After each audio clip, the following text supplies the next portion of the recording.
perspiration drips down to her butthole, and it just wafts up some fresh new fumes, and it's pussy funk and old butthole hairs and fucking toilet paper dingleberries, and your nuts slapping against it all, and just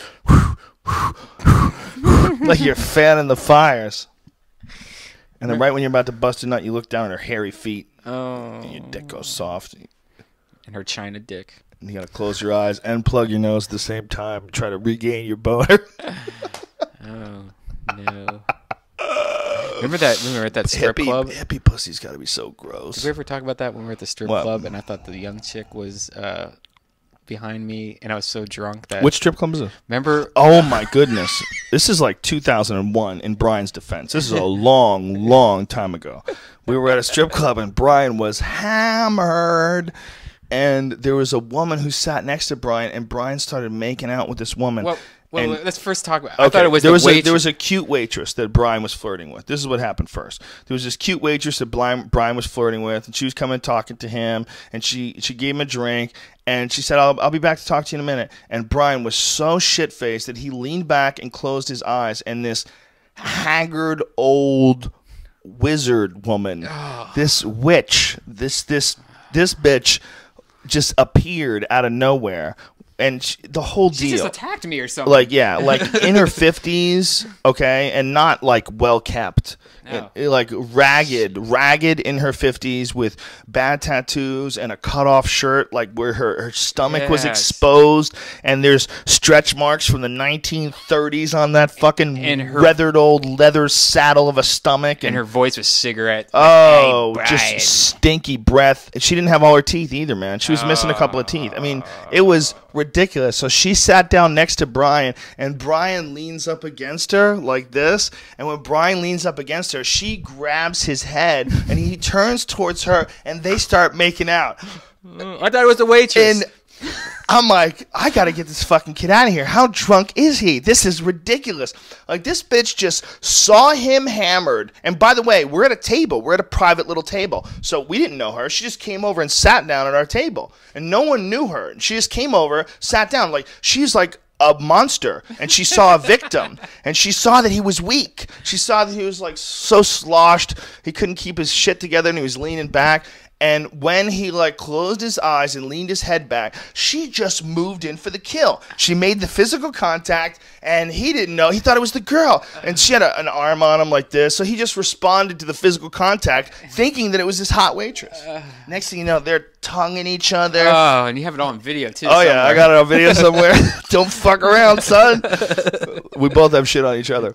So he's tonguing this chick, and then he looks at her, and he goes like this. In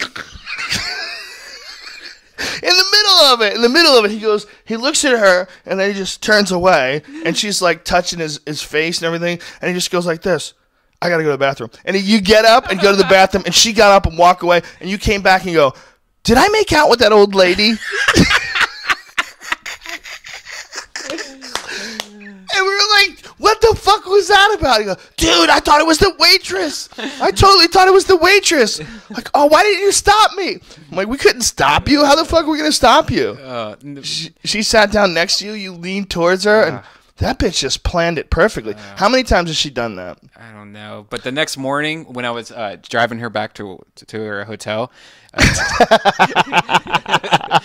Did she never moved in again, right? She realized that you realized. Yeah, I think she took off right after. Like that was her thing. You freaked her out. Yeah, because you freaked out, and she was like, freak out. She was like, "What the fuck did I do?"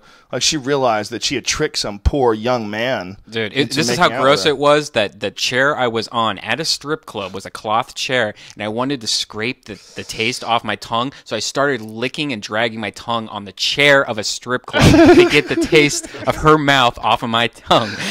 Is that bad? Why didn't you just use liquor? I don't. Just wash I was it. just like, ah! Oh, you were so horrified. It was hilarious. It didn't even seem real. It seemed like you were punking us, like you were doing a sketch, like you had hired this actress to come in to make out with you just to freak us out. I remember looking at your guys' faces, and you were recording me for one. I'm like, why are they recording me? That's kind of rude. You know? But then you guys were all freaking out, and I'm like, I just remember then looking at her, like backing up a little and looking at her, and just, What an awesome strategy on her part. She recognized that you were ripe for the taking. Yeah. You know, she she smelled blood in the water and she just plopped herself right next to you. Yeah. It's a great goddamn story. I actually deleted it. You did? Yeah. Oh. I told you I would delete it. You were freaking out. Dude, whatever. You have that in your private No, stash. no, I don't have a private stash. Like, where's the fleshlight at? You were freaked out. You the next day you were like, "Will you please delete that?" And I said, "I'll delete it. Don't worry." I showed it to you though. I remember I showed it to you, and you really didn't even watch it. You watched it for like a couple of seconds. You went, "No!" God, I hate and you that just feeling. tightened up and looked away. Dude, that's the worst feeling the next day when you wake up from being drunk and you're like, oh, it is the worst feeling. Slap on the forehead. Well, how about like Eddie Bravo when he gets really hammered?